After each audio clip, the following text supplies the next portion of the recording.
দেশের ইতিহাসে সর্ববৃহৎ 9,38,000 কোটি টাকার প্রস্তাবিত বাজেটে ঠাঁই পায়নি বহুল আলোচিত তিস্তা মহাপরিকল্পনা। এতে চরম ক্ষোভ ও হতাশা দেখা দিয়েছে কুড়িগ্রাম সহ উত্তরাঞ্চলের নদী পাড়ের লাখো মানুষের মাঝে।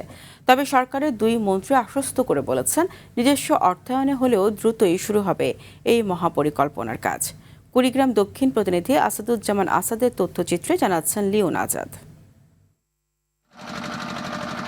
কুড়িগ্রাম সহ উত্তরাঞ্চলের মানুষের জীবন জীবিকা কৃষি আর জীববৈচিত্র্যের সঙ্গে ওতপ্রোতভাবে জড়িয়ে আছে তিস্তা নদী। বছরের পর বছর নদী ভাঙন, বন্যা আর শুষ্ক মৌসুমে পানির তীব্র সংকটের সঙ্গে লড়াই করা তিস্তা পাড়ের মানুষের কাছে নতুন আশার আলো ছিল তিস্তা মহাপরিকল্পনা। নদীর নাব্যতা পুনরুদ্ধার, বন্যা নিয়ন্ত্রণ ও কৃষি উৎপাদন বাড়াতে দীর্ঘদিন ধরে আন্দোলন করে আসছেন তিস্তা পাড়ের মানুষ।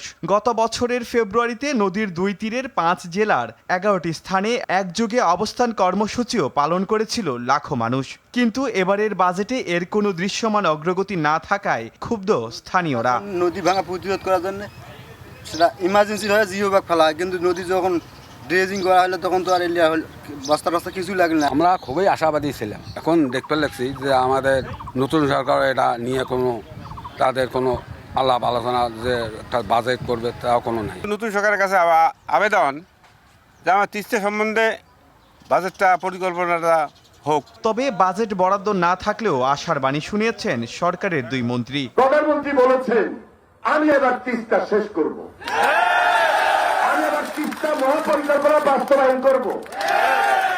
আমি পদ্মা ব্যারেজের জন্য দায়িত্ব নিয়েছি, 1 থেকে পাশ করিয়েছি। এবার আমি তিস্তা মহাপরিকল্পনা বাস্তবায়নের জন্য উদ্যোগ গ্রহণ করব এবং 1 থেকে এটা পাশ করিয়ে কাজ শুরু করব। সকল মানুষের এই দাবির প্রতি সরকার পূর্ণ সমর্থন দিয়েছে। কাজ আমরা শুরু করব, পরীক্ষা নিরীক্ষা চলছে।